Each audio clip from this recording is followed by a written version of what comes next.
Sweet. Okay. I gotta remember what I was gonna say. Oh yes. Start off with a joke. Michelle Bachmann. Okay. Thank you. Bill Clinton says she's from a parallel universe. That makes sense to me. Okay. She's been in New York too long. No, that was all I remembered from the entire thing.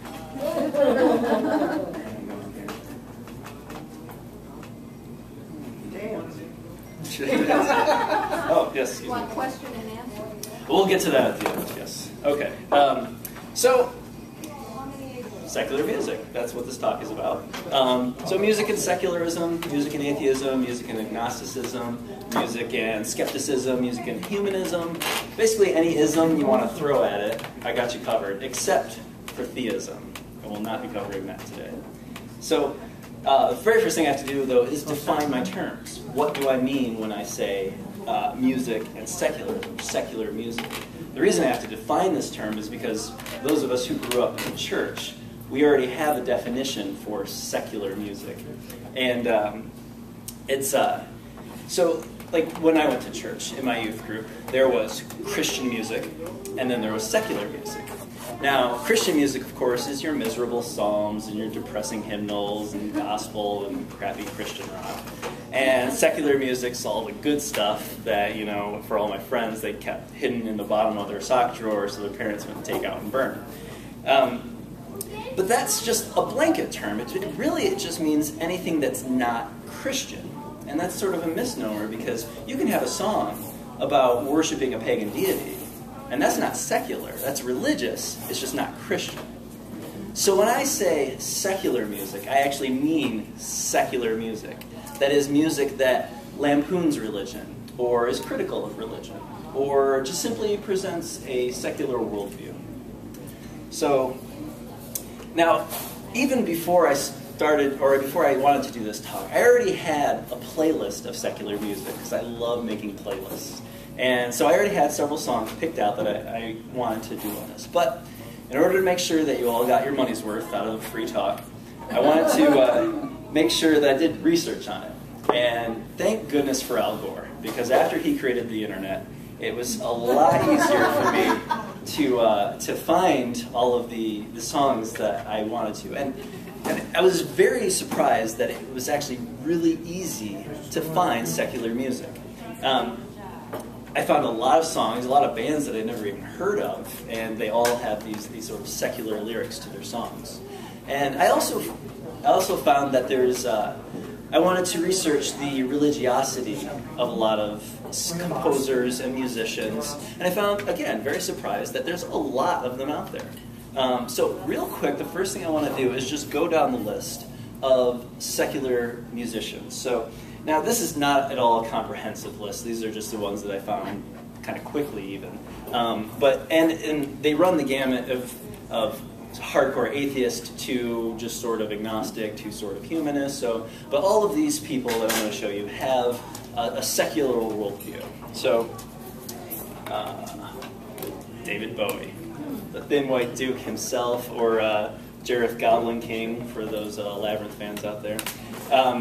Yeah, he's actually been secular for a very long period in his life, and it's one of the best things to come out of the UK. I love his music. Simon Le Bon of Duran Duran and Shirley Manson of Garbage, both secular. Till Lindemann of Rammstein and Maynard Keenan of Tool, both secular and both kind of creepy too. Billy Joel. Old Bug-Eyed Billy himself, yes. Secular. Stephen Jenkins from Third Eye Blind and Brad Roberts from Crash Test Dummies, both lead singers in their groups, both secular.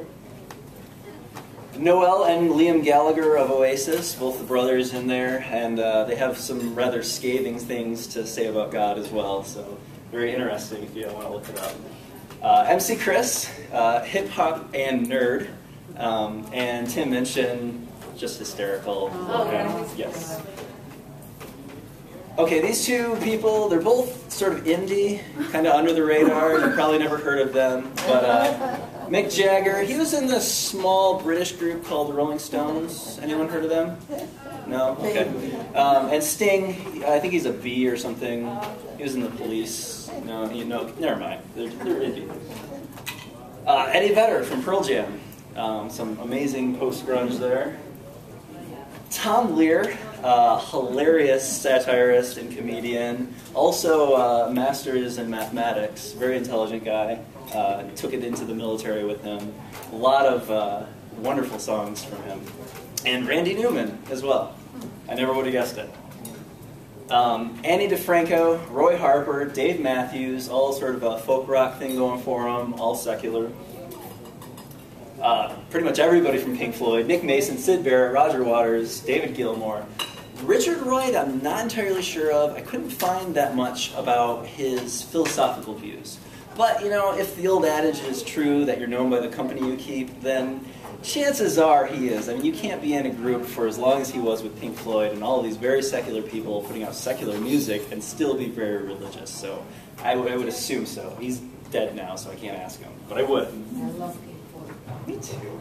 Alex Kapranos of Franz Ferdinand and Isaac Brock of Modest Mouse, both lead singers of the indie groups, actual indie groups this time. Justin Sane of Anti-Flag, Fat Mike from NoFX, and Greg Graffin from Bad Religion. Greg Graffin is kind of an oddity in the punk music genre because not only does he have a master's, he also has a PhD in the sciences from Cornell University, and he teaches science at UCLA. Not the kind of thing that you would think of from a punk rock singer, but there you go. Rush. Geddy Lee and Neil Peart, both very outspoken about their secularism. Alex Lifeson, I'm not really sure. He's not nearly as outspoken as the other two. But again, like with Pink Floyd, chances are if you're in a group and most of the people are secular and you've been with them for years and years and years, you're probably not too religious yourself. So, Barry Manilow. Yeah, really. The Copacabana boy. Yeah, secular. I like him. And Bjorn the ABBA guy. Yes, he is secular as well.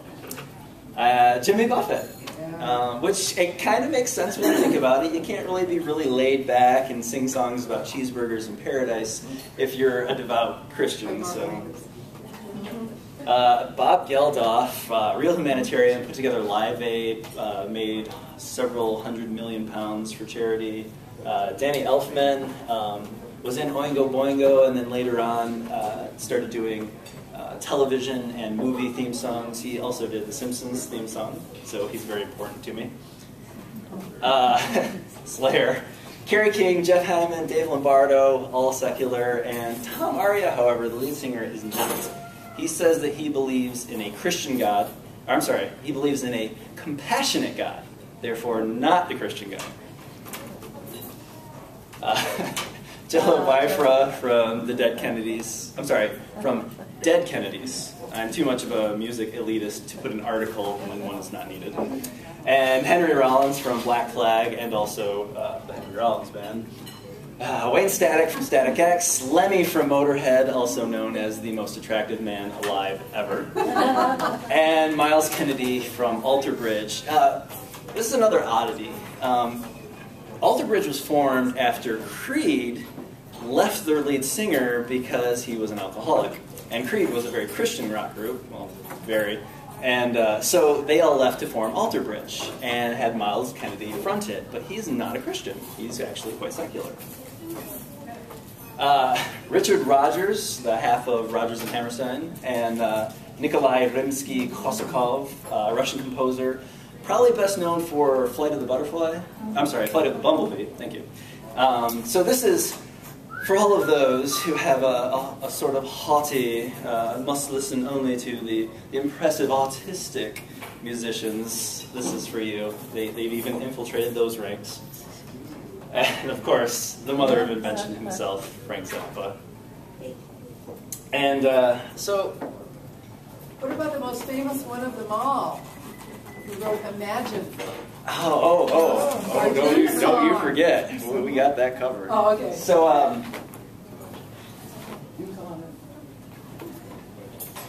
So now I want to get to the meat of the talk, and so this is where I'm going to go over specific songs of that have, what I think anyway, a real secular feel to them, or that the lyrics have a secular feel. So I want to start with a song that I think just truly epitomizes what I mean when I say secular music, and that comes from John Lennon. Yes. He's been performing rock since 1957. He, of course, was in the Beatles and did a lot of solo work, and unfortunately was murdered. But one of the songs that he did when he was in his solo career is a song called Imagine. And I think everybody here knows it. Not only do you know the song, but you probably even could karaoke the lyrics, although I won't ask you to. So Imagine, well, I'll just go ahead and do the lyrics here. Imagine there's no heaven. It's easy if you try. No hell below us. Above us only sky. Imagine all the people living for today. And then the second verse. Imagine there's no countries. It isn't hard to do. Nothing to kill or die for, and no religion too. Imagine all the people living life in peace. Now, you can call that hippie-ish, or pie in the sky, or but you have to call it beautiful. And what I really love about this song is that he demonstrates that if you could remove all the dogma out of the world, and all of this ritual for the sake of ritual, if you could actually make it just simply people living for today and living for peace, that the world would be a much better place. And I wholeheartedly agree with that. Next, Rush. Progressive rock, or prog rock as the intellectuals will call it. Since 1968. Progressive rock, for those of you who aren't familiar with the term, it's sort of rock evolved. It's taking rock and trying to make it more artistic by incorporating new instruments and new elements. And so you've got Neil Peart, the drummer. He also writes the majority of the lyrics. Geddy Lee, lead singer and vocalist. That's the same thing. Vocalist and bassist. And Alex Lifeson, guitarist. These two, very outspoken about their secularism. Again, Alex Lifeson, not so much. But, so they do this really great song called Free Will. Now, I love this song even when I was a Christian, because one of the things that Christians pride themselves on is that God gave them free will. The idea is that God didn't want us to be robots, so he gave us free will, the ability to choose right and wrong. Now, what they usually don't tell you is that if you ever do anything that the Bible tells you that you are not allowed to do, then eternal damnation in hell is what awaits you. Now, I don't really call that free will so much. You know, that's you do this or face the consequences.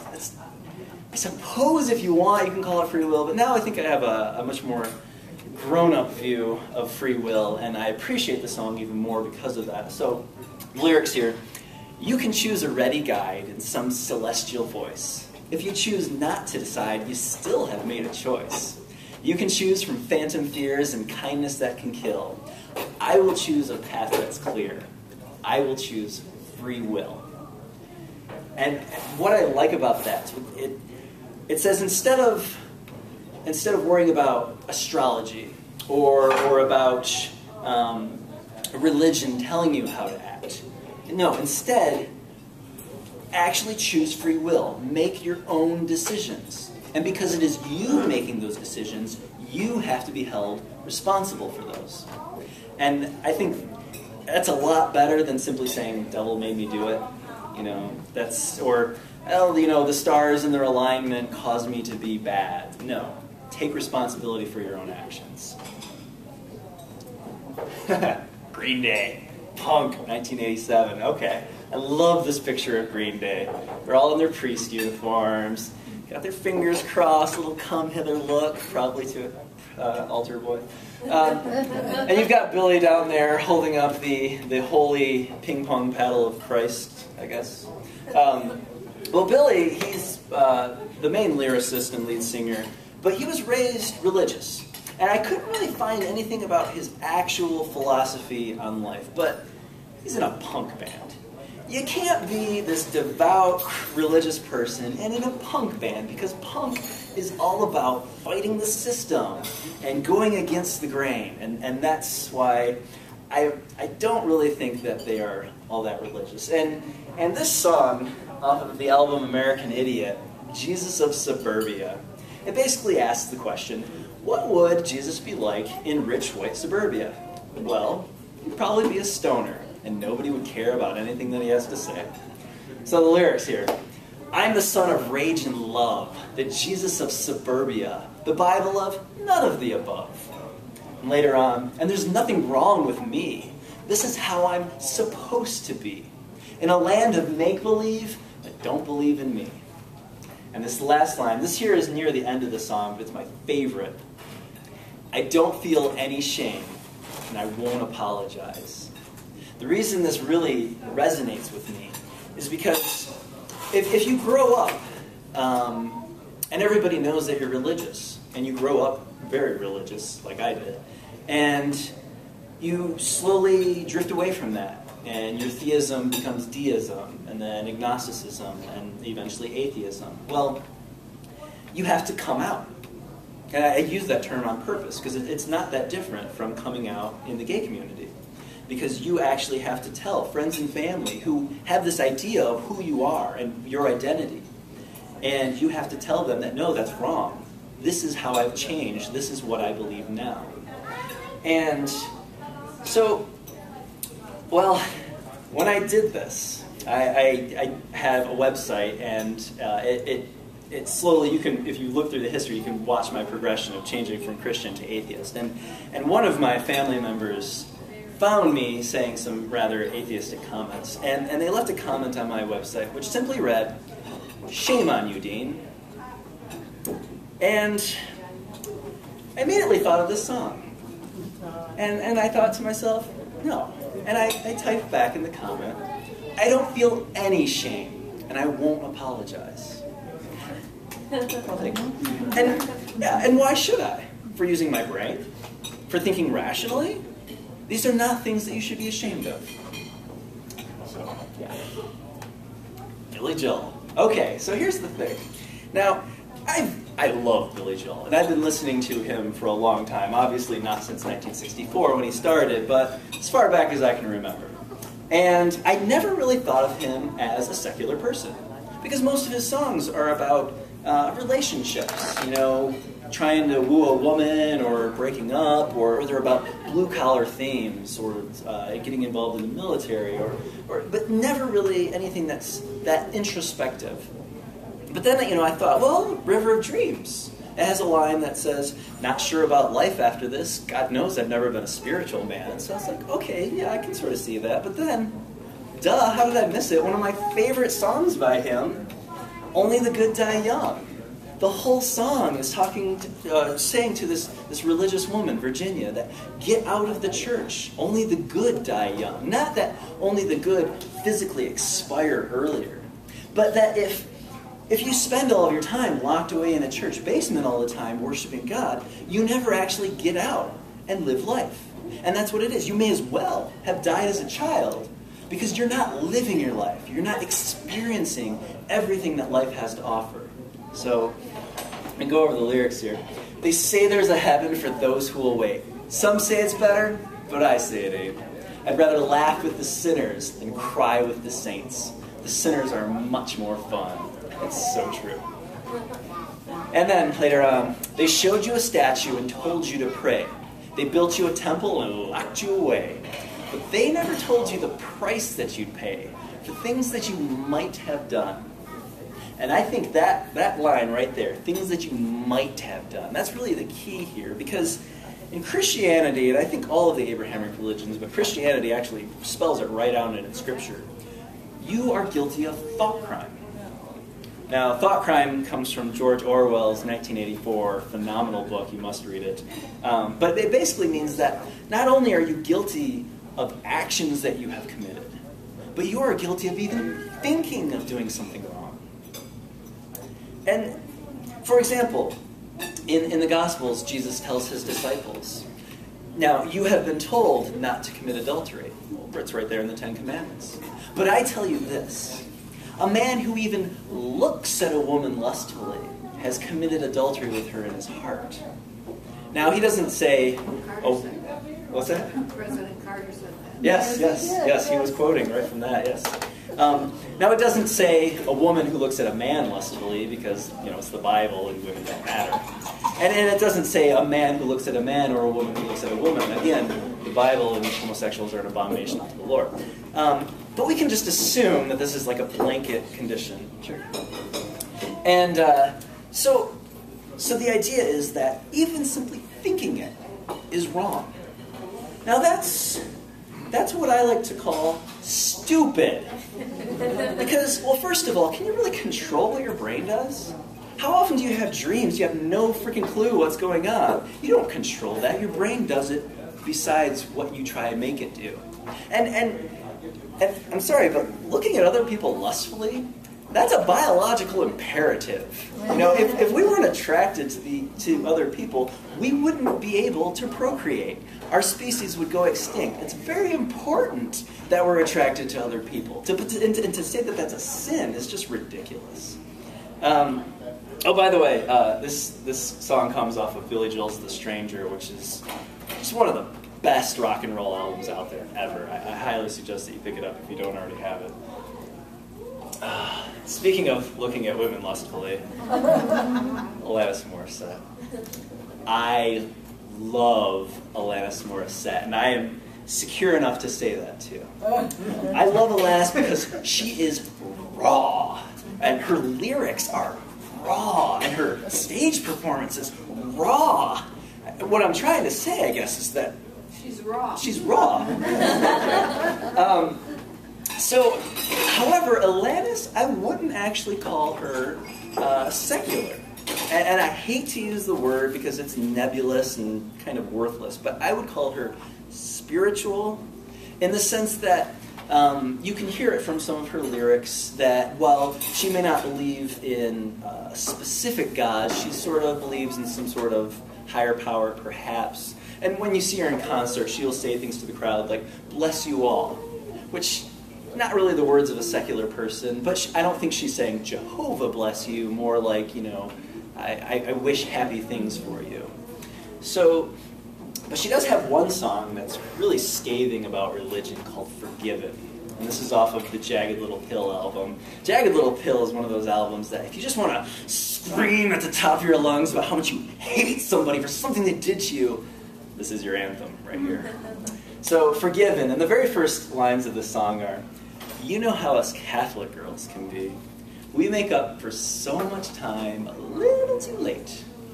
And if you've ever dated a Catholic girl, it's so true. But now I could list out the entire lyrics of this song because every line is golden. But what I want to do is I just cover the refrain here. So it starts out early on. "We all had our reasons to be there. We all had a thing or two to learn. We all needed something to cling to, so we did." And I think that really sums up going to church. Everybody goes there for the different reasons. Some people want something to learn. Some people go there because their parents make them. Some people go there because of the fellowship of having all of these friends and family together, which I think is actually a really good thing. Some people go because they've been told that there's a hell and it's a horrible place and that the only way that they can get out of it is to go to church. Later on in the song, this refrain becomes a lot darker. We all had delusions in our head. We all had our minds made up for us. We all had to believe in something, so we did. Now, a delusion in your head. I can't think of any better way to describe a belief in God. It truly is a delusion in your head. Having your mind made up for you, well, I don't know how many people here have gone to church, but it seems like all the time the preacher is saying, this is what the Bible says, and that's great, but this is what it means. And this is how you should believe what it means. And this is what God thinks about you. And this is what God thinks about your sex life. And we all had to believe in something. I hear this a lot of times when talking to theists, that you have to believe in something. And well, I do. I'm not a nihilist. I believe in all sorts of things. I believe in love and truth and hope and compassion. Mostly all the same things that you do. The only difference is I don't believe in gods. That's it. Kai Hansen. Power metal.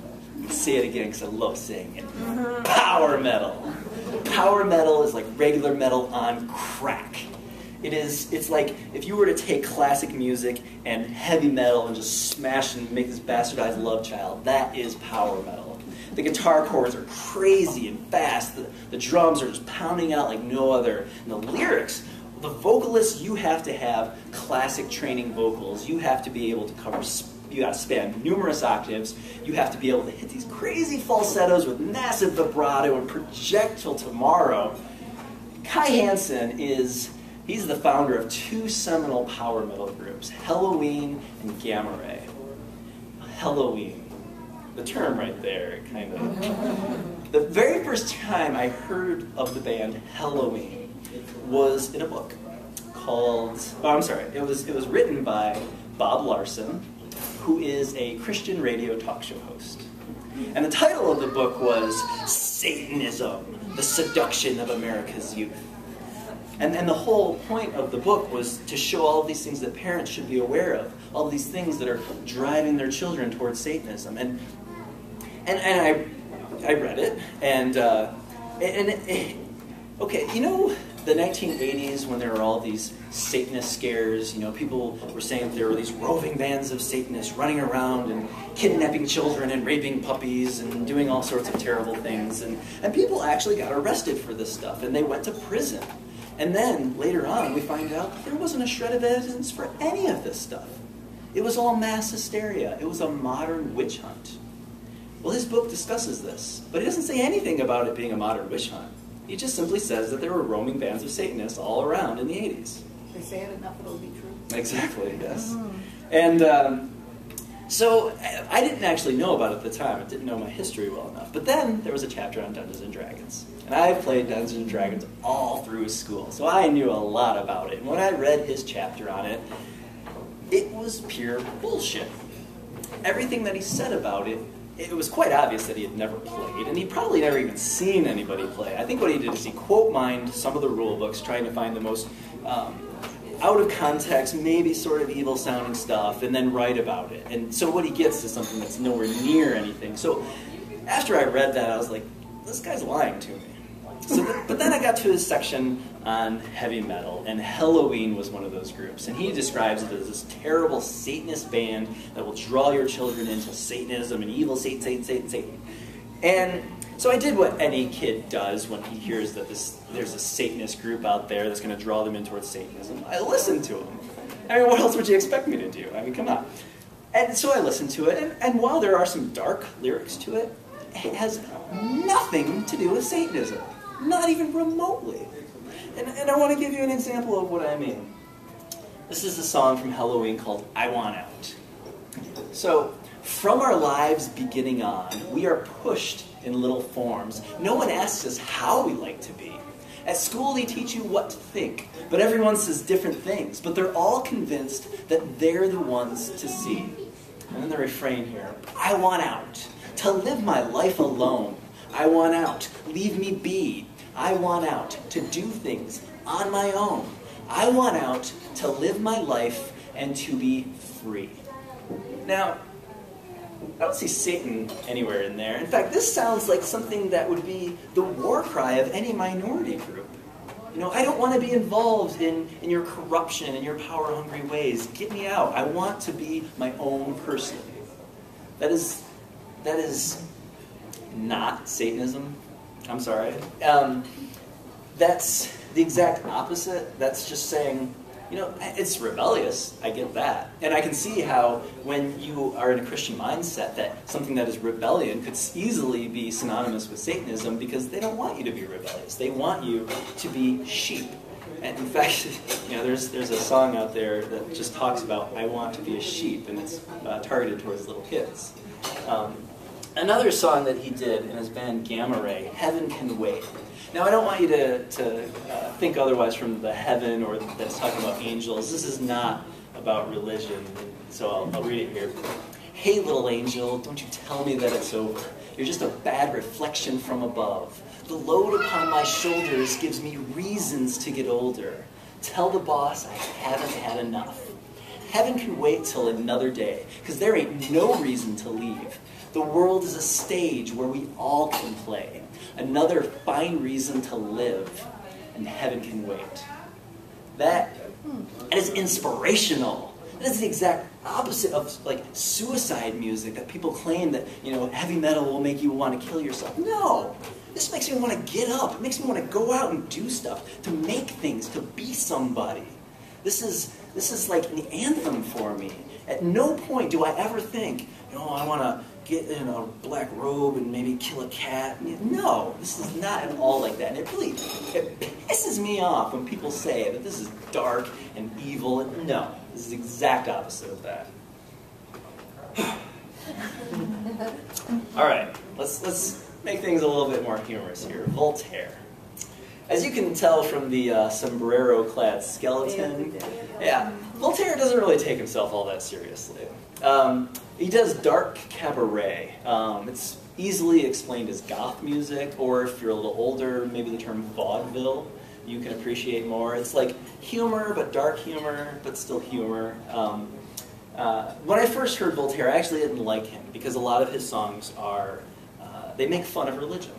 He has a lot of non-religious songs that are romantic and beautiful, but a lot of what he does makes fun of religion. And at the time I first heard it, I was just not religious.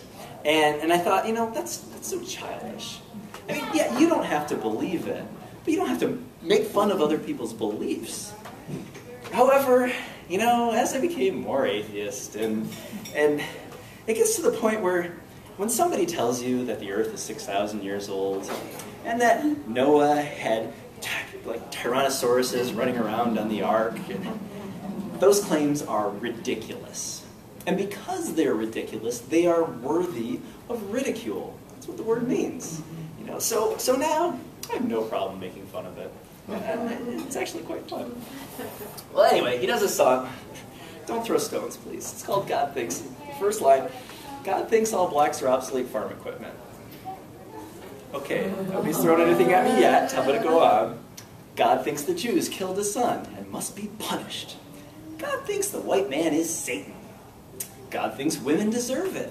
God thinks AIDS is a form of punishment. Okay, now he doesn't believe these things. What is he doing? He's saying, this is what religious people say that God thinks. The first line, God thinks all blacks are obsolete farm equipment. Every major religion of Christianity at some point in their history has used the Bible to promote slavery or to keep black people out of their ranks. I mean, the Mormon Church just was until the 1970s. They finally gave up on that. God thinks the Jews killed his son and must be punished. Mel Gibson. God thinks the white man is Satan. I'm sure there's plenty of Muslims out there who agree with that. Women deserve it. AIDS is a form of punishment. These are things that are still in Christian rhetoric today. And the ending here is what really gets me. I know what God thinks. God thinks you're a waste of flesh. God prefers an atheist. Jenny Lewis. Swoon. Jenny Lewis does folk rock and indie rock. She's in a band called Rilo Kiley, and she does some of her solo work. And what I love about Jenny is she's like this tall.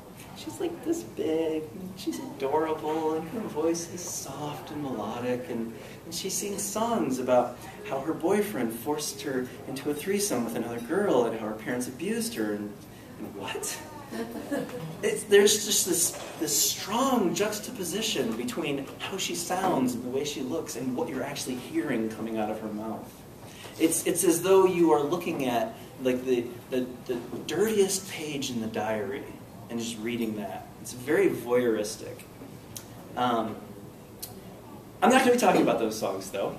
I'm going to be talking about some songs later on in her career that address her philosophy on life. And one of them, this was off of her album with Rilo Kiley, More Adventurous. So the line here, and if you banish me from your prophets, and if I get banished from the kingdom up above, I'd sacrifice I'd sacrifice money and heaven, all for love. Let me be loved. Let me be loved. I think that's just so beautiful because she's willing to give up all of the treasures on earth and all of the treasures in the afterlife just simply to be loved. I think that's really beautiful. And I had to quote this line out here because I think it really describes the atheist idea of what it's like when you die. And if my brain quits, well, I guess then that's just it. I believe it was Mark Twain who said something similar to this a long time ago, and I'm butchering both of their definitions or their quotes on this, but if you want to know what it's going to be like when you die, try to think about what it was like before you were conceived. What was going on in your head? Nothing. You didn't have a head.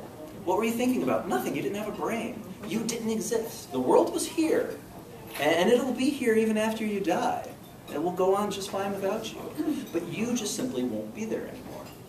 And some people will say that that's depressing. Well, once you know that, it's much easier for you to accept that and then realize that this is your only life. So you got to make it count. You got to do things here and now. I think that, again, much healthier view than thinking, well, who cares about this life? It's the next one that I care about. And then you just missed out on everything. So another song by Jenny, this is off her, oops, wrong direction. This is off her solo album, first one, The Big Guns. Will you praise him, then you thank him, till you reach the by and by. And I've won hundreds at the track, but I'm not betting on the afterlife. Then you kiss his lips, he forgives you for it. He forgives you for all you've done. But not me, I'm still angry.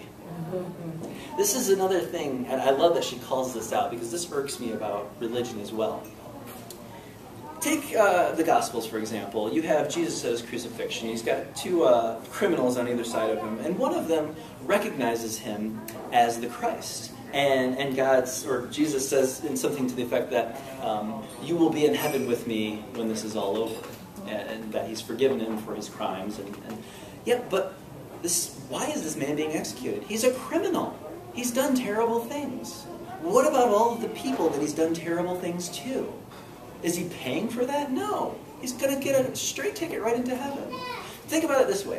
What if he went around murdering and raping children all day? All his life, that's all he did. And then, just on his deathbed, he's truly repentant, and he truly accepts God into his heart, and he's forgiven, and then all of a sudden, there he is in heaven. And then he sees all these children that he raped and murdered. Yeah, and he's going to be like, how the hell did you get here? Well, God forgave me. Yeah, but what about us?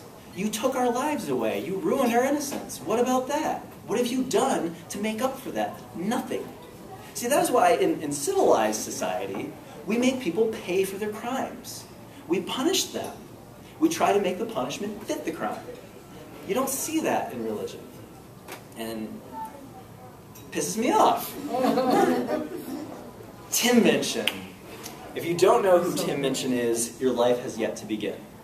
This man is hilarious. He's been doing comedy only since 2002, but it is amazing. Very, very funny man. And I was going to do a song called the Pope Song, but for those of you who know, it's okay. I figured he drops the F-bomb about 100 times in that song, so I'm just going to skip that. I'm going to do a different song here. This is called The Good Book. It's about the Bible. So I know the good book's good because the good book says it's good. I know the good book knows it's good because a really good book would. So there's that circular reasoning of the Bible, you know. The Bible was written by God. How do you know that? Well, because the Bible says that it was written by God. How is the Bible right? Because it was written by God. You know, you can't argue with that. I'll get it. And the second part here. if you just close your eyes and block your ears to the accumulated knowledge of the last 2,000 years, then morally, guess what? You're off the hook. And thank Christ you only have to read one book. This right here, especially for young Earth creationists, you really have to do that. You have to close your eyes and block your ears for everything that's been going on for 2,000 years. All of the technological advances, all of the scientific advances, all of the advances in morality and ethics. You have to just throw that all away and just say, no, this book right here, that's where it's at. Nothing has gone on since this point. That's just crazy. Nirvana. 1987, Runs. The founders came right out of Seattle. They are an amazing group. I would have loved to have seen them go on, but unfortunately, Kurt Cobain went and killed himself. Or if you're a conspiracy theorist, Courtney Love killed him. It didn't actually happen. So they do a song off of Nevermind called Lithium. And basically what this song does is it compares religion to drugs and cult behavior. So I'm so happy because today I found my friends. They're in my head. Sunday mornings every day for all I care, and I'm not scared. Light my candles in a daze because I found God. I'm so excited, I can't wait to meet you there. And I don't care. I'm so horny, that's okay, my will is good. All right. So this is the idea that you're basically saying that, religion is like lithium. And if you've ever been to like one of those big tent outdoor evangelical revivals, you really can't tell the difference between somebody rolling on ecstasy and somebody rolling on Christ. And they are flailing around on the ground, flippity-floppity. They may as well have just taken a bunch of drugs and called it good. And the cult behavior of it, and yeah. And your friends, they're in your head. They're not real, you made them up. Metallica, or for the Christian critics, Satanica, as they've been billed. It's the last group I'm going to deal with. They do thrash metal. Now, thrash metal is like dirty metal. It's like grungy and gritty, and like right out of the garage. That's why I love it. So, Metallica, they do this song called Through the Never off the Black Album. Now, this was as they were slowly becoming more pop and less really, really thrash metal, but all that is, was, and will be, universe much too big to see, time and space never ending, disturbing thoughts, questions pending, limitations of human understanding. The thing, this is one of those songs, again, that when you first hear it, it sounds bleak and desolate because it talks about the earth hurling through space in a bleak and desolate universe. And that we're just these insignificant people on it, just going on through the never. And that's not bad. That's just the facts. That's the truth. That's really how it is. We are insignificant on this rock hurling through space. So, but then, it changes things up. Too quick to criticize. Obligation to survive. We hunger to be alive. Again, this is not suicide music, the exact opposite. And then right here, this is my favorite part. In the dark, see past our eyes. Pursuit of truth, no matter where it lies. That is like the scientific mantra right there. It's always go towards the truth. If you have to give up some earlier held belief, it doesn't matter. Go towards the truth. Always seek the truth. Now, for religions, it's usually their scriptures. This is truth. This is a book. This is truth. And you can say, well, what about all this evidence that we've been finding out? Nah, this is truth. Okay, but we've got all of these experiments and all of these proofs. Nah, this is truth. Yeah, but all these things, truth in the book. Sorry, never go beyond that. But no, don't look at it that way. Pursue truth no matter where it lies. And that's something that I think if we could just really do that, it would be so much better. We wouldn't have to worry about all of these people saying, no, homosexuality is bad. Why is it bad? Because this book says that it's bad. There's no reason that's why it's bad. It just says that it is. No. In the Bible, there's actually several places. I won't get into that. I can do it in question and answers, but So, okay, that was the last one. Now, I'm going to pre-answer one of the questions that's probably in all of your heads, which is, what the hell is this all about?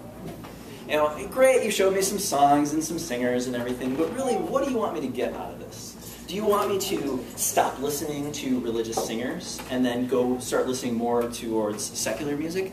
Absolutely not. One of my favorite band is Queen, and Freddie Mercury was actually, he believed in God. But he still made some of the best music ever. And even in every art form, really, you should appreciate the art for the sake of the art, not for what the artist believed. So I love Renaissance painting. And a lot of the people who painted the Renaissance works were religious, or at least funded by religion. But I still love the work.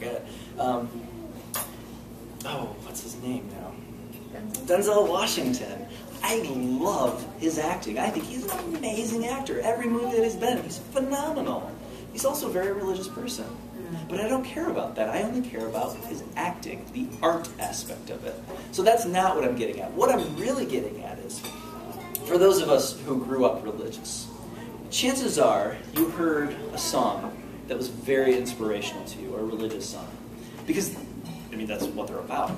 And it would have created this emotional connection with you. And when you hear it, it was just glorious. And then, as you sort of drift away from religion, suddenly that connection is broken. It seems silly now. It's as if they took this amazing hymnal with these beautiful chords and this epic in scope, and it's all about how great the Trix Rabbit is. It just sounds silly after that point. So what I've hoped to accomplish here is to show you that there are other groups out there, other music that you can listen to, and you can get that emotional connection with, but now from a rational, secular way. Something that will connect with you and resonate with you, but actually has meaning beyond the voices in your head. So that's what I hope to accomplish.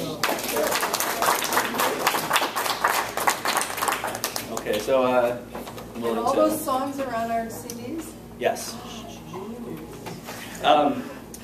Questions. You had one. Where in the Bible does it say that homosexuality is wrong? There, off the top of my head, I can think of 3 places. There's Sodom and Gomorrah, where the angels come in and all the people want to have sex with them. And the thing is that the actual word used there is, the men say that they want to know the strangers. And that's actually, in the Hebrew, it is know, as in have knowledge of. So that's difficult, but it could be. Then in Leviticus it says, it is an abomination for a man to lie with a man the way he lies with a woman. Again, the Bible never actually uses the word sex. That's Old Testament. Yes. And right after that, it talks about every time a woman has her period, she must sacrifice 2 turtles. Yeah. Which I don't think that many women do that these days. But one of them for a blood offering and one for a burnt offering. It also says that men aren't allowed to shave, that women can't wear pants. And there's all sorts of crazy stuff. Nobody follows any of it, but they will pull that out and they'll quote mine it. In the New Testament, there is a spot, I believe it's in one of the Corinthians, it says that it gives a list of various types of people, and one of them is homosexual offenders. That's how the NIV translates it. And it says they will not inherit the kingdom of God. However, that section was not written by Jesus. It was not spoken by Jesus. It was written by Paul. And Paul is also the person that says women should not be allowed to talk in church. If they have a question, they should keep their tongue. They should hold their tongue, and when they leave church, they can ask their husband to explain it to them. And he says all sorts of crazy things like that. So it is in there, but it's one of those things that when you actually take it all on, it seems ridiculous. So it's an interpretation. Yes. Yep. Any other questions? I was just. Yes. I remember when I was in high school. It must have been 9th or 10th grade. I had a paper route, and in conversations with some of my customers, there's this one couple, they must have been in their maybe 30 or something like that, and they were Christians, and that was when I was big into it too. And they gave me this cassette tape of this minister that said that he has proof that all recorded music, popular music, before it's released, goes to a satanic temple that's prayed over, that the devil will enter into it and the people that listen to it. Even back then, when I heard it, I thought that's stupid. That's two-way conspiracy. than rap. Yeah. And all through college, some of the best music of my, stuff you're supposed to remember, I'd listen to.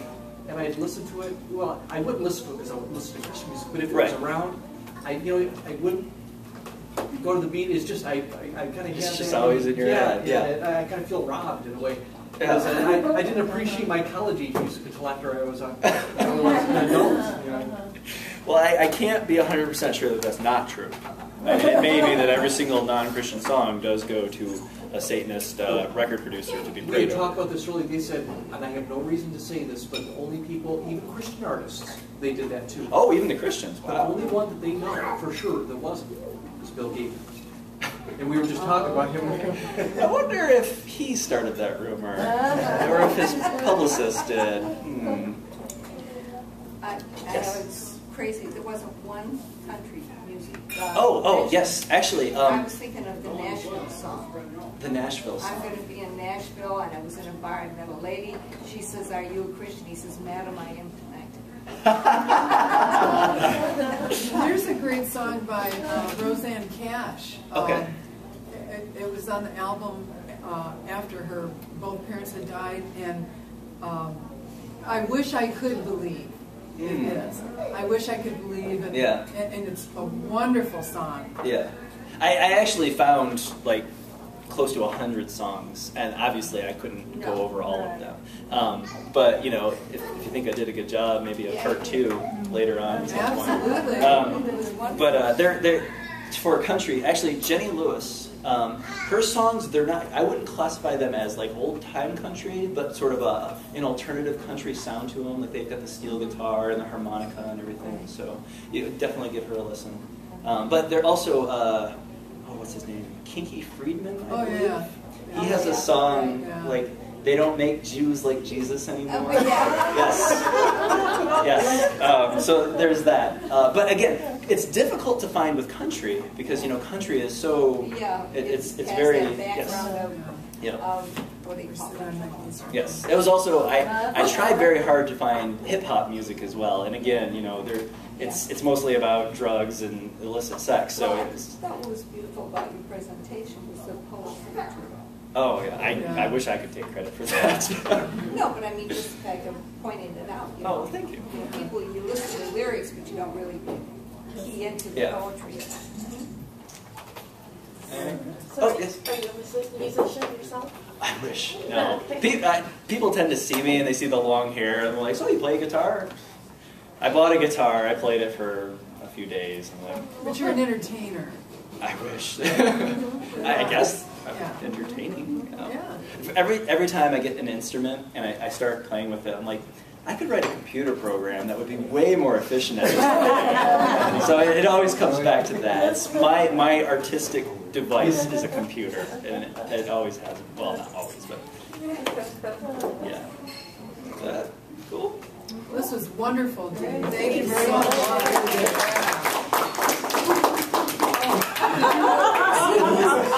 Asking for a CD.